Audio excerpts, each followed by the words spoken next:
Gilles n'est pas là. Bonsoir à tous. Nous sommes le vendredi 28 août 2020. Bienvenue dans votre émission qui passe à la loupe l'actualité portant sur la maladie à coronavirus. Ce soir, nous allons devoir débattre une fois encore d'un autre thème, lieu de culte refermé dans 3 préfectures. Et comme invité au plateau, Dr Assima et Sodom Kalao, directeur préfectoral de la santé d'Aguenivé.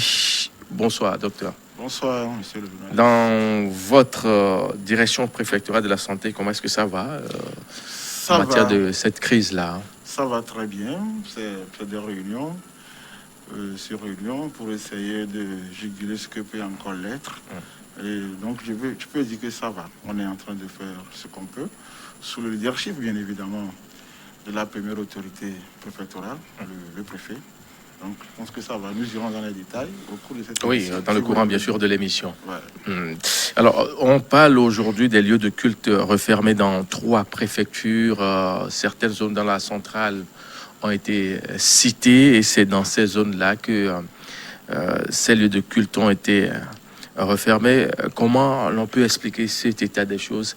Est-ce la source de cette récontamination, bien de cette flambée des chiffres? Merci. Je pense que si on est arrivé à la fermeture des lieux de culte, ceci est lié à l'augmentation des cas dans ces zones. Je pense qu'en son temps, quand le gouvernement avait décrété l'état d'urgence sanitaire, avec l'instauration du couvre-feu dans le Grand Lomé, dans la préfecture de Tchaoudjo et dans certaines zones, à la levée de ces mesures restrictives, il a été dit qu'au besoin, on peut réinstaurer ces mesures restrictives. Je pense que c'est ce qui est là. Depuis un certain temps, il y a une augmentation des cas dans la région centrale, notamment dans la préfecture de Sotoubois, plus spécifiquement au lieu dit Adjengré, dans la localité dite Adjengré, à Tchamba et à Sokodé, dans la préfecture de Tchaoudjo. Oui. Donc, ce n'est pas seulement les lieux de culte qui ont été fermés, il y a certaines mesures fortes qui ont été prises. Donc, en l'occurrence, il y a l'instauration du couvre-feu. Le couvre-feu est depuis le 25 août 2020. Le gouvernement a décidé de l'installation du couvre-feu. Le bouclage des 3 localités, bien évidemment d'Adjengré, et de Sokodé et de Tchamba. Donc, et allié à cela également, il y a l'interdiction des lieux de culte. Donc, je pense que toutes ces mesures, c'est pour permettre quand même de maîtriser ces 3 foyers et pour que les choses puissent rentrer dans l'ordre. Quand on parle bien sûr du bouclage, du couvre-feu dans ces lieux, dans ces milieux, c'est pour mieux contenir la maladie. Mais la fermeture des lieux de culte est-elle vraiment la véritable voie de contamination? La fermeture des lieux de culte en elle seule n'est pas la véritable voie. Je peux dire que c'est tout le paquet de mesures restrictives qui doivent nous amener à vraiment contrôler cette maladie. Alors, la fermeture dans les lieux de culte, si nous n'arrivons pas à maîtriser les mesures de distanciation physique, donc nous avons dit que c'est 1 mètre de distance entre 2 personnes. Il y a également le lavage des mains. Donc peut-être que le gouvernement, les autorités sanitaires ont remarqué, si on n'arrive pas, si on ne ferme pas ces lieux de culte, nous aurons du mal à juguler ces 3 foyers. Et je pense que je tiens à le dire, c'est pas seulement le métier de lieux de culte qu'il faut regarder, c'est tout le paquet des mesures restrictives qui ont été prises. Donc je vais citer le bouclage d'Adjengré, le bouclage de Sokodé, le bouclage de Tchamba, l'installation du couvre-feu dans la préfecture de Sotoubois, dans la préfecture de Tchaoudjo et dans la préfecture de Tchamba. On est quand même d'accord qu'on retourne encore à cette première étape qui a été juste après l'annonce du chef de l'État le 1er avril dernier. Juste au lendemain, on a assisté à ces restrictions, c'est là pour pouvoir mieux juguler la situation. Mais des mois passés, on a vu que tout allait plus ou moins bien. Il faut décanter un peu et on renoue encore avec ces genres de situations. Alors, dans cette zone-là, il y a un fait qui est pointé du doigt, la célébration de la fête Tabaski, la célébration également des mariages. Et certaines fêtes, hein, aussi dans certaines régions du pays qui ont amené à cette flambée du taux, hein, de contamination à cette maladie à coronavirus. Est-ce que le véritable problème qui mène à cette contamination n'est pas ailleurs que de peut-être penser refermer les lieux de culte, boucler Karoma ou faire du couvre-feu? D'accord. Je pense que, comme vous l'avez si bien dit, le 1er avril, le chef de l'État annonceront ces mesures. C'était des mesures qui étaient ponctuelles, liées à l'état de la pandémie, à cette heure-ci, à cette heure précise, à cet instant précis. Mais, vu l'évolution, à un certain moment, il y avait une stabilité de la pandémie. Stabilité, c'est en termes de semaines, on analyse le nombre de cas par semaine. Donc, à un certain moment, nous étions à peut-être 30, 40 cas par semaine, c'est stable, mais actuellement... Ça a vraiment chuté. Voilà, Hein, ça avait vraiment chuté, comme vous le dites. Ouais. Donc, mais actuellement, nous sommes pratiquement à 100, 120 cas par semaine. Donc, ça veut dire que l'État ne devait pas se taire. Si l'État se taire, ça serait vraiment criminel qu'il se taise. Donc, je pense que l'État a vraiment pris cette disposition. C'est le lieu ici de dire que quand nous baissons la garde par rapport aux mesures barrières, les conséquences sont là, dardard. Comme vous l'avez dit, il y a eu un relâchement total au moment de la fête du Tabaski. Et actuellement, on sait que dans la région centrale également, c'est le moment des rites de mariage et autres. Et les gens le font sans respect des mesures barrières. Vous voyez un peu, si nous prenons également, aujourd'hui on parle peut-être de la région centrale, dans la région de la Kara également, il y a également des foyers là-bas. Il y a des foyers dans la région de la Kara. Quand vous prenez la situation épidémiologique des 24 dernières heures, vous voyez qu'il y a beaucoup de districts sanitaires de la région de la Kara qui ont enregistré 3, 4 cas. En tout cas, sur les 24, 48 heures, c'est un peu l'état de la situation.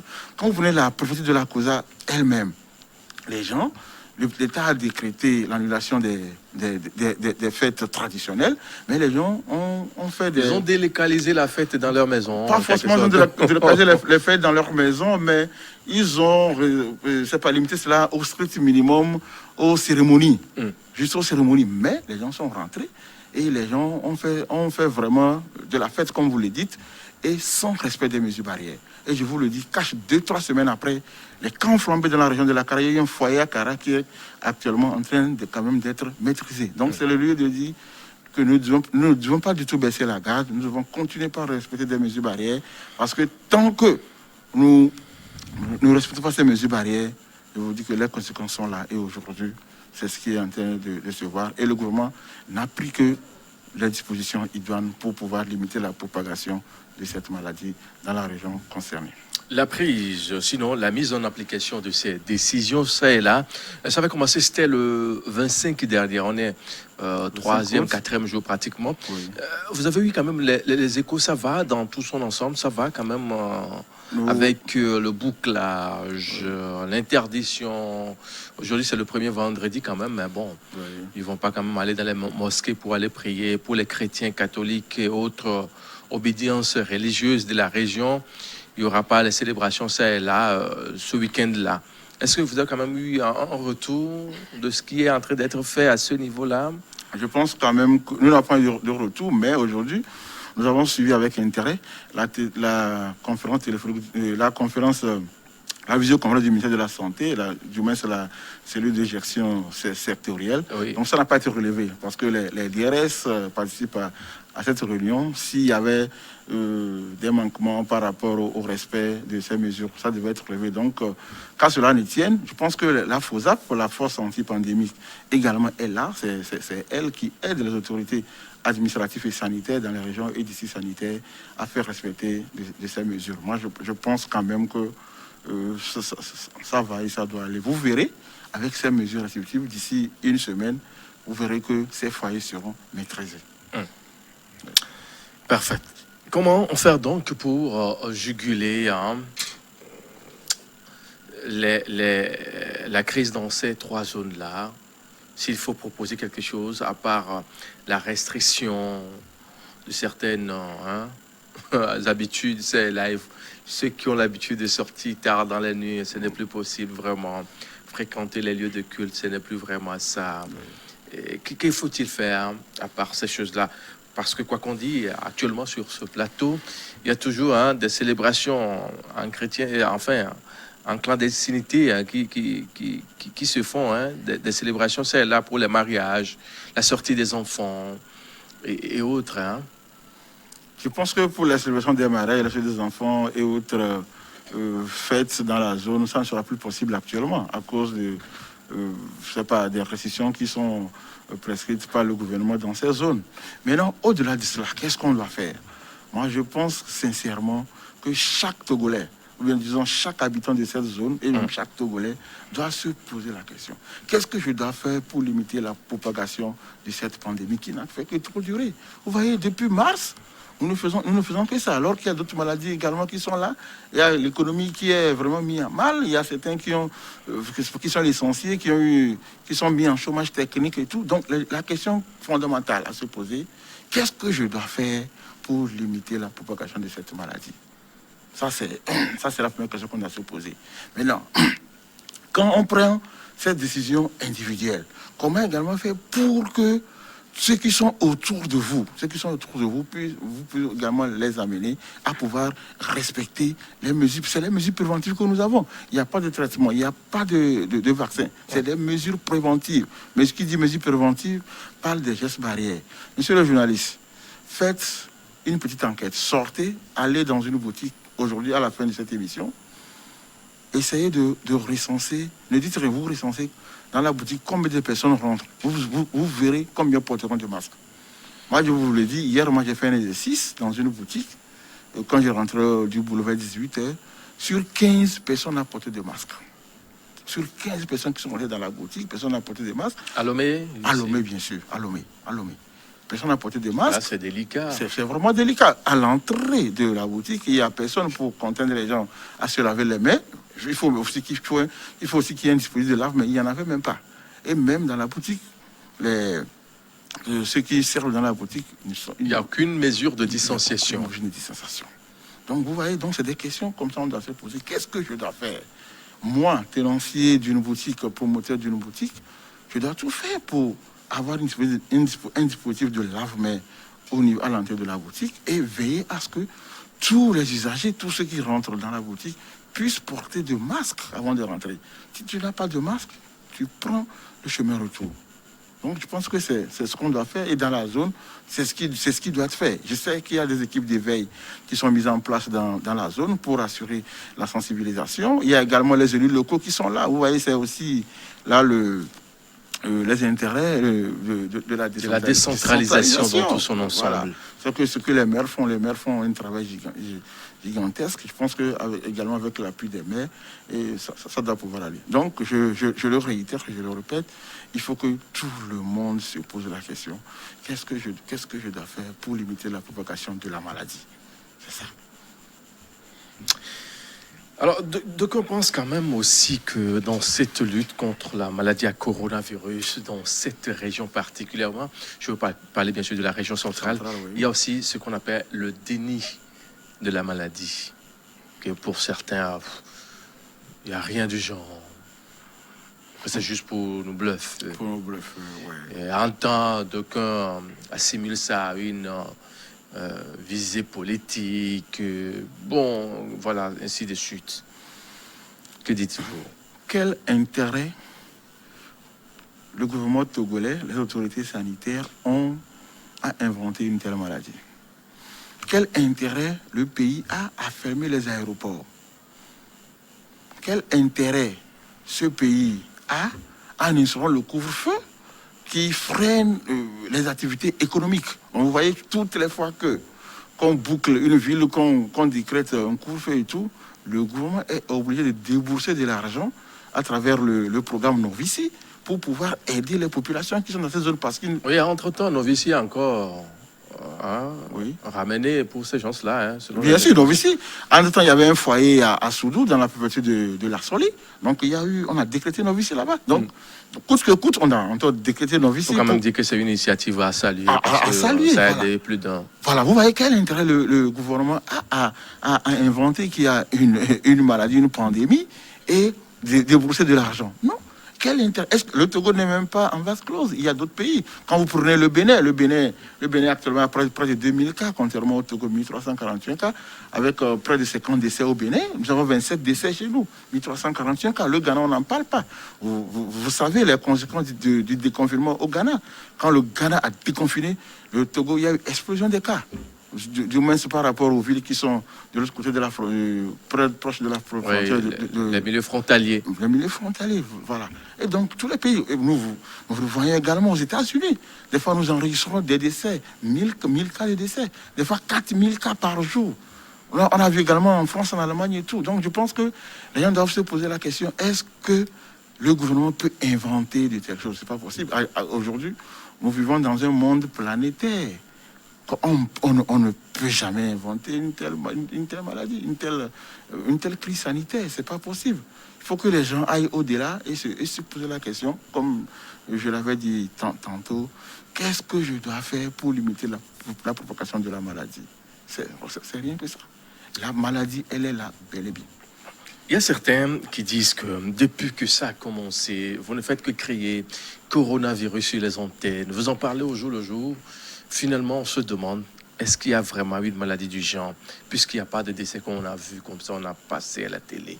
Il n'y a pas des malades qu'on a montrés. Mais pour ce cas, j'ai eu à répondre quand même qu'on en a tellement montré dans nos émissions précédentes. Merci. On en a fait cas. Et les gens veulent peut-être voir un décès de corona avant de commencer par croire, peut-être. 1341 cas.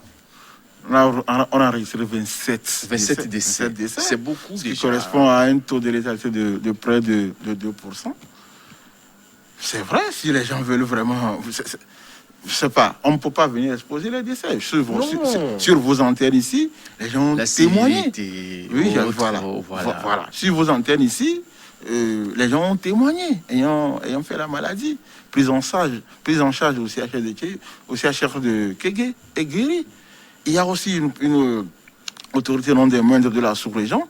Je veux bel et bien parler de la dame de l'ex-chef d'État ivoirien. Je veux parler de Mme Simone Yves Gbagbo, qui a également apporté un témoignage. Elle a fait la maladie et elle a vraiment décrit tout ce qui s'était passé avec elle jusqu'à la guérison. Donc je pense qu'il n'y a pas d'invention possible. Il y a le ministre des Affaires burkinabé aussi. Voilà. Qui a fait aussi des témoignages, ça et là. Un témoin, voilà. Mais pourtant, les gens demeurent toujours Saint-Thomas. On veut voir, avant de croire à cette maladie qui décime selon ce qu'on leur dit chaque temps. Donc, il y a ce problème-là. Faut-il revoir peut-être cette sensibilisation-là à leur niveau? Je pense quand même qu'il y a matière à revoir la sensibilisation et c'est ce que nous faisons. Puisqu'on en parle au jour le jour. Au jour le jour. Et il y a les gongonneurs aussi dans les quartiers qui en font. Les quartiers, les crieurs publics, ce que nous appelons les relais communautaires, les leaders d'opinion. À un certain moment, on avait fait des sensibilisations à l'endroit des leaders d'opinion. Nous continuons par le faire. D'habitude, j'ai ce tic-là de critiquer Pasteur Edo comique, bon, vous n'êtes que là pour crier qu'on a fait ci à telle personne. Mais bizarrement, la fois dernière, je circulais à Lomé, j'ai vu tout un amarda comme ça, on sensibilise sur les gestes, sur l'existence de la maladie, voilà. Et autres. Il va falloir que les OSC aussi s'intéressent beaucoup plus à cette maladie parce qu'ils sont souvent des gens qui sont aussi très écoutés. Voilà. Oui, les OSC sont souvent très écoutés. Je pense que dans certains milieux, les OSC sont associés à la lutte. Dans certains milieux, je pense que c'est le lieu également d'appeler les autres OSC à se joindre à nous pour qu'on puisse lutter efficacement contre la propagation de cette maladie. Comme vous l'avez dit, il y a matière vraiment de renforcer la sensibilisation. Imaginez-vous quelqu'un qui est contact, d'un cas positif hospitalisé au CHR, donc qui est supposé être en confinement pendant au moins 16 jours. En confinement pendant au moins 16 jours, on doit pouvoir le suivre. Les équipes sanitaires vont en son domicile le suivre et on lui prête à des tests au 7e jour, durant le dernier contact avec le cas, et au 16e jour. Imaginez-vous, au 7e jour, on voudrait aller faire le prélèvement à la personne n'est pas à la maison. On lui demande pourquoi vous n'êtes pas à la maison. On vous a bel et bien expliqué que vous êtes confiné et donc vous devez prendre des dispositions pour ne plus sortir. Non, que lui n'est pas malade parce qu'il n'a aucun symptôme, parce que elle n'a aucun symptôme, donc on ne peut pas la garder à la maison comme ça. Vous voyez un peu la gravité? Et puis, c'est ce qui se passe, c'est selon certaines informations qui nous ont été rapportées, c'est ce qui se passe dans la région centrale. Hein. Quand on va dans une maison, on détecte un cas, le lendemain, on passe peut-être pour tester les autres. Voilà, la maison se vide. Voilà, Se vide carrément. On se demande, mais bon, entre-temps, qu'est-ce qui n'a pas marché? C'est un peu grave parce que ces cas asymptomatiques transmettent la maladie. C'est aussi ça. Supposons que peut-être au 7e jour, on n'a pas encore prévu, et supposons qu'il s'est positif au 6e jour. C'est l'exemple que je vous donne. Et maintenant, on n'a pas testé, il est là, il va au marché, il va au boulot, il rentre en contact avec ses amis, avec ses copains du quartier, les collaborateurs, sa famille, ses enfants. Voilà. Donc, vous voyez, c'est délicat. Hein? C'est vraiment délicat. Il n'a pas de si, mais il transmet la maladie. Ben, nous, quand nous rencontrons de ces cas, nous faisons appel à la FOSAP. C'est la FOSAP qui nous aide à discipliner ce type de sujets, des sujets contacts qui n'aiment pas respecter les mesures de confinement. Parce que tant que vous êtes contact d'un cas avéré, on doit vous suivre pendant au moins 16 jours. Vous faire un test au 7e jour et un test au 16e jour. Ce n'est bien après ce suivi avec des tests négatifs qu'on peut vous autoriser à vaquer à vos occupations habituelles et dans le respect strict des mesures barrières.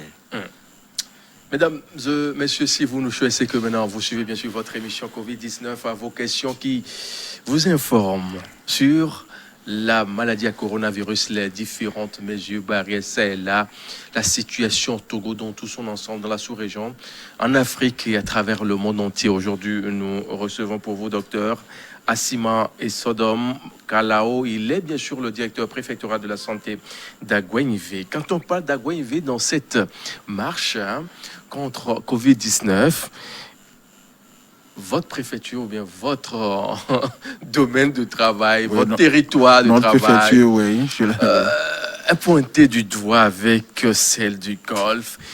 Qu'est-ce qui se passe réellement chez vous à Agouin? Alors, le Grand Lomé est constitué des préfectures du Golfe et d'Agouin-Ivé.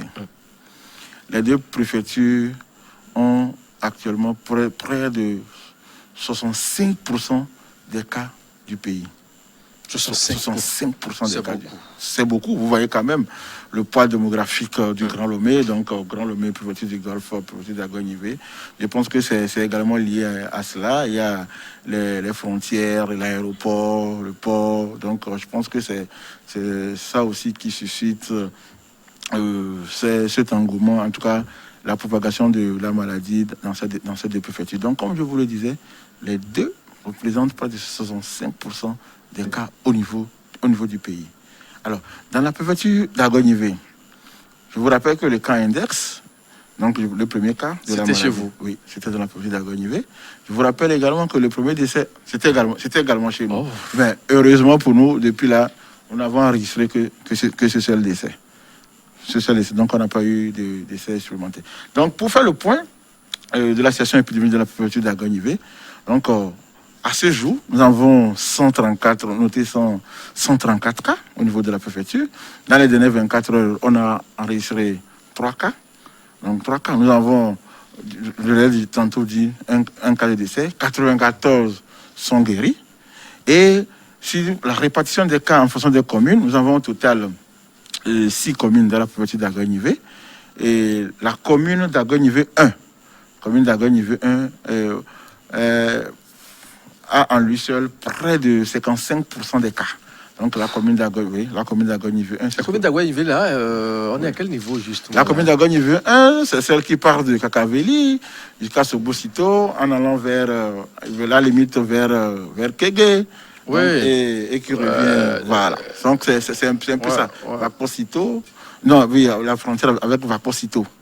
Vers Kégué, un peu au niveau de la Suété. Oui, voilà. Ouais. Même la Suété Kégué là, la Suété vers Kégué là, nous sommes toujours dans la commune d'Agouin-Ivé 1. Donc, sur les 134 cas, la commune d'Agogne veut enregistrer à elle seule 72 cas. Donc, oui, c'est beaucoup. Il faut aussi dire, comme à l'image du Grand Lomé, ce que le Grand Lomé représente pour le pays, la commune d'Agogne veut représente un poids démographique important. Sur les près de 600 000 habitants, Agogne veut à pratiquement 400 000 habitants. Sur les 600 000 habitants de la ville d'Agogne veut un seul à pratiquement 400 000 habitants. Donc vous voyez un peu. Donc il faudra vraiment qu'on mène les actions spécifiques dans cette commune parce qu'elle regorge vraiment beaucoup de cas. Donc voilà un peu la situation épidémiologique au niveau de la préfecture d'Agogne à ce jour. Et les efforts continuent d'être faits. Donc chaque jour, c'est des réunions avec les maires autour du préfet pour voir comment peaufiner les stratégies pour que la population vraiment puisse comprendre le bien fondé des actions que nous menons. Parce que quand vous sortez un peu, vous voyez, dans les bars, les gens continuent par faire comme de rien n'était.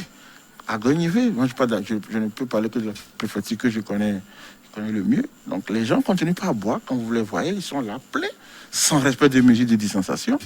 Et je pense que depuis un temps, avec les comités de veille qui existent au niveau des mairies, et également la FOSAP au niveau de la préfecture, on essaie quand même de les dissuader. On boucle, certains bars même sont bouclés. Et par anticipation, si nous savons qu'il y a certaines cérémonies funéraires qui doivent engorger beaucoup de personnes, systématiquement, il y a un bouclage de la zone qui est organisé. Je pense que c'est de ces actions sporadiques, spécifiques, qui peuvent nous amener vraiment à limiter également la propagation du virus au niveau de la commune d'Agogne, partant de toute la préfecture et même de tout le Grand Lomé. Est-ce que l'information passe réellement? Quand on essaie un peu de voir ces chiffres-là, c'est là, on se demande, est-ce que c'est seulement la fréquentation des bars et autres débits des boissons qui ont fait que Agogne V1 a ce fort taux, ou il y a d'autres facteurs qui expliquent cela? Alors, les facteurs qui expliquent, je pense que c'est ça, c'est le non-respect des mesures barrières. Comme je vous l'avais dit à l'entame de cette émission, quand on baisse les bras par rapport au respect de ces mesures barrières, je pense que les conséquences sont immédiates. 1-2 semaines flambées. Il n'y a pas de compromis avec ça. Nous pensons, le diagnostic que nous avons fait, c'est le non-respect des mesures barrières. Je vous le disais, la boutique où j'ai fait une petite expérience la dernière fois, c'est dans la préfecture d'Agogne. Donc vous voyez un peu. Et quand vous essayez quand même de discuter avec ces usagers pour leur expliquer le bien fondé du port des masques, les gens ne sont pas du tout contents. Ils disent non, qu'ils ne veulent rien savoir. Donc, c'est un peu ça, et nous sommes obligés. Et des fois, je pense que les consignes sont données à un plus haut niveau pour que les sanctions sévissent. Et je pense que nous sommes en train d'aller vers là. De plus en plus, les amendes sont données dans tout le coin du rue, au sein de la préfecture. Parce que sensibilisation, c'est vrai, mais à un moment, il faut s'arrêter pour donner des sanctions. Il y a une ordonnance qui permet quand même de donner ces sanctions, parce que c'est pas dans les villes, il y a une existence juridique par rapport à ces sanctions. Et donc, je pense qu'il faut que les gens puissent vraiment les appliquer. Et là, nous en appelons aux maires, aux élus locaux, qui doivent pleinement jouer leur rôle, avec l'aide de la FOSAF, bien évidemment. Est-ce que dans votre zone-là, il y a quand même des gens qui mettent en pratique le port systématique des masques, comme conseillé depuis quelque temps? Si vous ne le faites pas, vous voulez respirer de l'air naturel, comme le dit quelqu'un, ça vous coûte 3 000 francs. Est-ce que les gens respectent quand même? Les gens respectent le port du masque.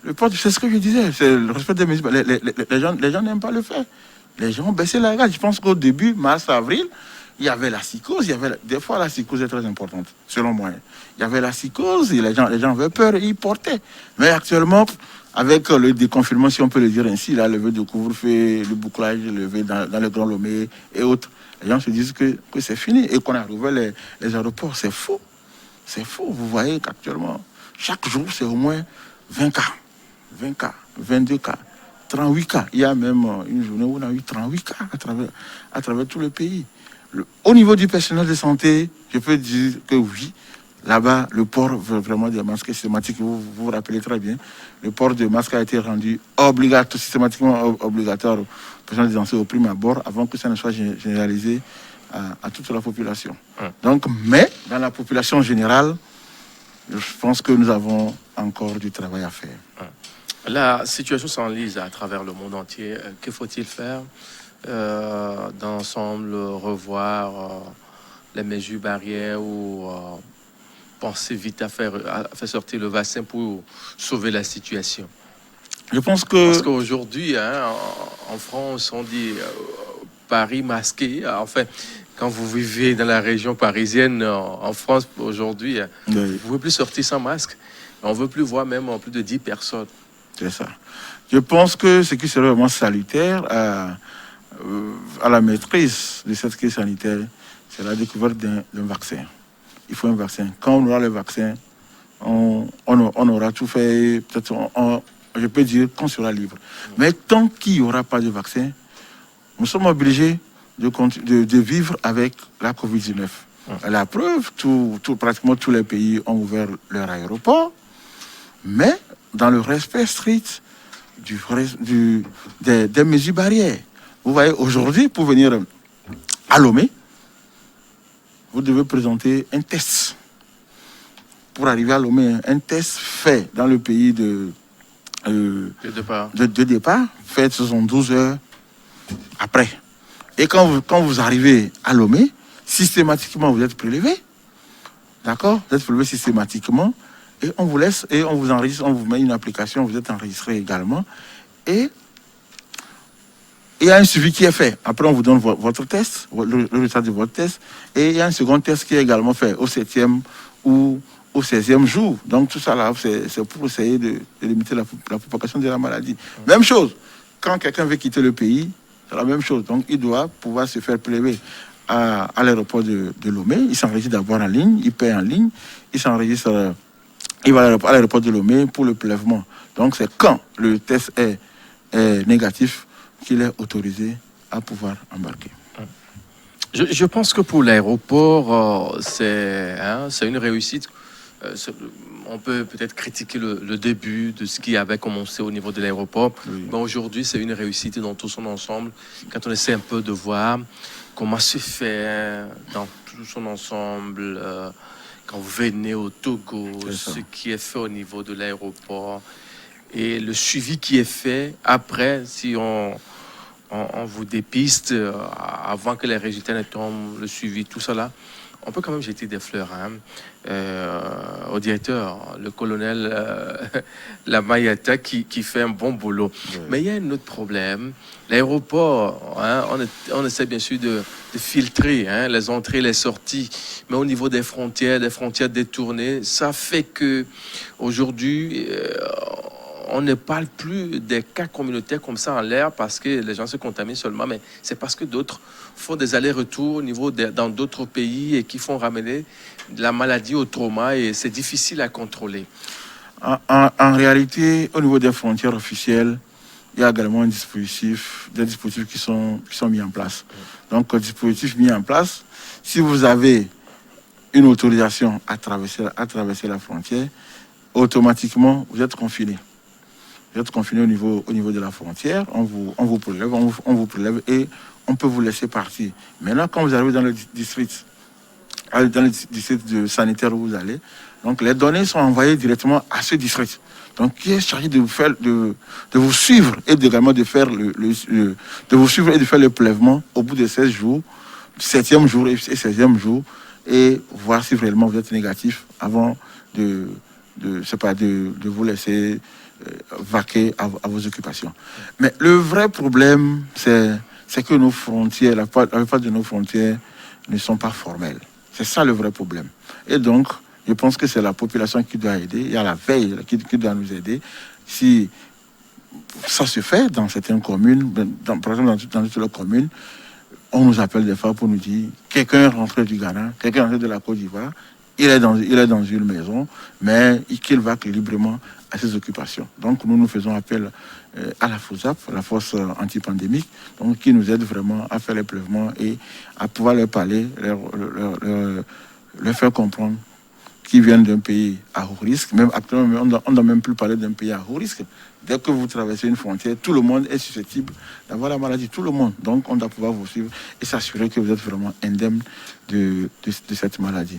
C'est un peu ça. Donc, le grand défi, c'est au niveau de nos frontières Terrestres. Voilà, les frontières terrestres où nous avons beaucoup de ports d'entrée qui sont informels. Justement, docteur Ashima et Sodom Kalau, quand vous expliquez il y a quelques secondes, vous avez parlé bien sûr de cette autorisation. Ça se prend à quel niveau? Au niveau du ministère de la Sécurité ou au niveau de la commune, où on peut aller voir un médecin ou un agent de santé, un infirmier d'État qui vous délivre ça, je ne sais pas. Comment est-ce que ça se passe? Ça se prend, c'est le ministère de la Sécurité qui donne cette autorisation. Je vais vous donner un seul exemple. Je suis togolais. Je suis au Bénin. Je travaille au Bénin et à un moment donné, en lien avec cette crise sanitaire, on me licencie. C'est l'exemple que je vous donne. Je fais comment? Je reste au Bénin, je vis comment? Donc, il y a de ces plaidoyers qui sont faits et on leur donne les autorisations à pouvoir quand même rentrer au Togo. Ils sont chez eux. On va aussi parler peut-être de certaines personnes qui travaillent dans les ambassades hors du Togo, dans les représentations diplomatiques. Diplomatiques, voilà. Donc, ils sont amenés également à rentrer chez eux. Donc, je pense que c'est des cas. Les autorisations ne sont pas données systématiquement. En tout cas, pour ce que moi j'ai vu, c'est souvent pour des cas rares. Donc, je t'ai donné un exemple. Moi, j'ai connu quelqu'un, il était au Bénin, il travaillait là-bas, en lien avec la crise, il a perdu son boulot. Donc, il a fait une demande au ministère de la Sécurité pour pouvoir rejoindre son pays. Et les rentrées, tout ça là, c'est gratuit ou c'est moyennant quelque chose? Rentrer au niveau de nos Ça dit pour avoir l'autorisation et rentrer au pays. Bon, je n'ai pas les éléments, mais je pense que ça doit être gratuit selon moi. Voilà. Oui, je pose la question parce qu'il y a un débat qui se fait autour. Les gens veulent avoir le cœur net par rapport à ça pour éviter peut-être de passer clandestinement à des frontières détournées au niveau peut-être de Ségbé, et je sais pas, et autres du pays, que ce soit au niveau du côté du Bénin ou au nord du pays. Mais pour un simple commerçant qui veut faire peut-être de l'aller-retour, peut-être au Ghana à côté, aller à Accra, vous savez que la plupart des commerçants togolais vont souvent à Accra, soit à Cotonou au Nigeria, pour faire ou bien ce temps-là, ce n'est plus vraiment possible. Oui, je pense que pour les transporteurs, il n'y a pas de problème. Hein. Si je vais souvent à Accra acheter du matériel venu vendre à Lomé, je pense que pour ça, il n'y a pas de problème. Souvent, c'est les transporteurs qui assurent cela. Donc, il n'est plus admis que les gens puissent traverser la frontière comme cela. Je pense qu'ils prennent la tâche avec les transporteurs qui leur font le job. Des navettes, voilà. Qui leur font on en a vu au niveau de la frontière de Ségbé et autres. Donc, les transporteurs. Parce que si on doit également interdire aux transporteurs de traverser la frontière, ça veut dire que nous allons mourir de faim. Il y a l'économie, c'est au niveau de ces frontières. Donc, on doit pouvoir. Nous ne vivons pas à vase clos. Il y a certains certains matériaux. Il y a également certains. En tout cas, nous avons vraiment besoin également que les gens voyagent pour nous amener d'autres matériels et autres éléments de produits de consommation que nous ne disposons pas forcément chez nous. Parfait. Les fêtes sont aussi citées dans cette démarche, tout comme le confinement. Le déconfinement, entre-temps, on avait confiné dans d'autres pays, on a déconfiné après. Le Togo, c'était un peu sémi, ça n'était pas vraiment confinement. Non, oui. On nous a quand même permis de faire des allers-retours, ça et là, aller au boulot, respecter les mesures, tout comme chez nous ici au groupe New World Télé. Oui. Mais est-ce que c'est vraiment possible aujourd'hui que l'on puisse éviter de se contaminer, parce qu'il y a d'autres fêtes aussi qui sont en vue. Qui sont annoncées, oui. Oui, qu'il faut-il faire? Sensibiliser toujours, rassembler peut-être chez mes frères dans les lacs. Il faut peut-être rassembler les prêtres vaudous et autres. Et sur soi, un pays, il y a quelques de cette année où je ne sais pas, où chez mes amis dans les plateaux, mes parents dans l'Esmono, Togbéani et autres. est-ce qu'il faut revoir autrement les tactiques à ce niveau? Parce que c'est aussi ça l'une des voies citées dans cette contamination aujourd'hui. Je pense que par rapport à ces fêtes traditionnelles, il y a eu un acte qui a été pris pour suspendre ces fêtes Ça, c'est traditionnelles. officiel, mais Oui. officieusement, il se passe beaucoup de choses. Officieusement, voilà. Donc, je pense que... À Bobozan, Oui, je parlais de Haro tantôt, à Bobozan, oui. Donc, je pense que c'est aux autorités locales vraiment de prendre les dispositions par rapport à ça. Parce que ces fêtes traditionnelles ont été quand même sont suspendues pour le moment, en tout cas à cause de cette pandémie. Mais non, si on doit pouvoir faire certaines cérémonies, en tout cas à un strict minimum, il faut vraiment que les autorités également veillent à cela. Au plus, ce que nous préconisons, si les autorités locales, je veux dire, si les autorités locales s'aperçoivent que malgré tout cela, les gens continuent par fêter, faire des cérémonies, ces cérémonies de fêtes traditionnelles, nous pensons qu'il faut que la force anti-pandémique FOSAP puisse sévir, boucler les zones. Parce que si nous ne le faisons pas, d'ici 2-3 semaines, 1 mois, vous allez voir, nous allons aller à 3 000 cas, 4 000 cas, avec des décès. Beaucoup de décès. Si vous l'avez remarqué, les 2-3 dernières semaines, on a resté beaucoup de décès. Longtemps, on était à 12 décès, mais en 2-3-4 semaines, on a près de 7 décès en une semaine. Merci. Et actuellement, nous sommes à 27 décès. C'est beaucoup. Quand une personne meurt, c'est grave. Donc, les gens disent que il y a d'autres maladies qui tuent plus que la Covid-19. C'est vrai. Mais avant, il n'y avait que ces maladies, il n'y a pas la Covid-19. Donc maintenant, il y a les décès liés à d'autres maladies. Il y a aussi les décès liés à la Covid-19. Et donc, nous devons faire attention. Parce qu'on a vu des restrictions qui ont été faites ça et là, mais pourtant, les gens ont célébré ces fêtes-là clandestinement. Quand nous prenons par exemple dans la Cosa, il y avait Evala, mais c'était pas ça. Mais malgré tout ce que le préfet, le colonel Bakali a eu à faire dans cette région-là, il y a des véreux qui ont dit, mais bon, monsieur le préfet, nous on va aller faire Evala. Non, je pense qu'Evala, pour moi, c'est limité au strict minimum aux cérémonies. Sinon, il n'y a pas eu des empoignades, comme nous le connaissons par les années passées. Seulement, comme vous l'avez dit, malgré l'interdiction, les gens sont rentrés. Ils sont arrivés à Kara. On a interdit. Oui, les gens ont quitté Lomé pour aller. Ils sont arrivés à Kara pour les... Et j'ai l'habitude de dire, c'est ceux-là qui ont quitté Lomé, là... qui ont contaminé les gens qui sont à Kara. Moi c'est comme ça que j'ai dit ça la fois passée à une personnalité, il dit, mais toi là, tu es dangereux, mon ami. J'ai dit, non, mais celui qui peut être à Tchitchaou, ou à Kouméa, ou à Pia, à Pia, voilà, et qui est dans son coin, il suit la radio, il regarde la télé, il respecte ses mesures, et vous atterrissez, vous savez que on a un grand frère, une grande sœur, ou un parent qui atterrit comme ça. On lui fait des câlins très souvent. Ça, c'est l'Africain qui est. On n'a pas le choix. Et du coup, le monsieur ou la dame chope la maladie. On ne veut plus voir ça. Ouais, voilà, on ne veut plus voir ça. Parce qu'on en a ras-le-bas avec déjà les 27 décès, c'est déjà bon. Voilà. Les cas qu'on a actuellement, on va essayer de les contrôler pour sortir la tête haute. Voilà. Et on va revenir en quelque sorte, puisque nous nous tendons vers la fin de l'émission, on a en plus 3 minutes. On revient un peu sur les gestes barrières. Aujourd'hui, le port du masque, les gens ont des difficultés à les porter. On les accroche à une oreille, soit on le met sous menton, ou bien on le met carrément au niveau du front. Au niveau du front, voilà. Donc, les gestes barrières, pour le moment, nous n'avons pas de vaccin, nous n'avons pas de médicaments, il faut le dire. Il est bien vrai qu'il y a un protocole qui est établi au niveau des sites de prise en charge. La seule alternative que nous avons actuellement, c'est le respect des gestes barrières. Donc, les rappeler, c'est le port de masque. Pour le port de masque, tout type de masque est accepté, sauf en milieu de soins. Donc, on peut avoir un masque artisanal, donc les masques qui sont faits maison, en pagne, on peut l'avoir. Ce que nous recommandons, peut-être on peut avoir 2-3 masques pour 1 mois, 2 mois. Et on les lave régulièrement. Peut-être en allant au service, je porte un masque, il y a un qui est propre, qui est dans mon sac.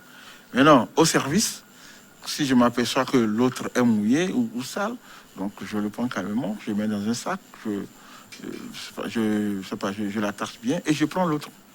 Je prends mon second masque qui est propre. C'est comme ça qu'on peut s'en sortir. Il y a également le lavage des mains.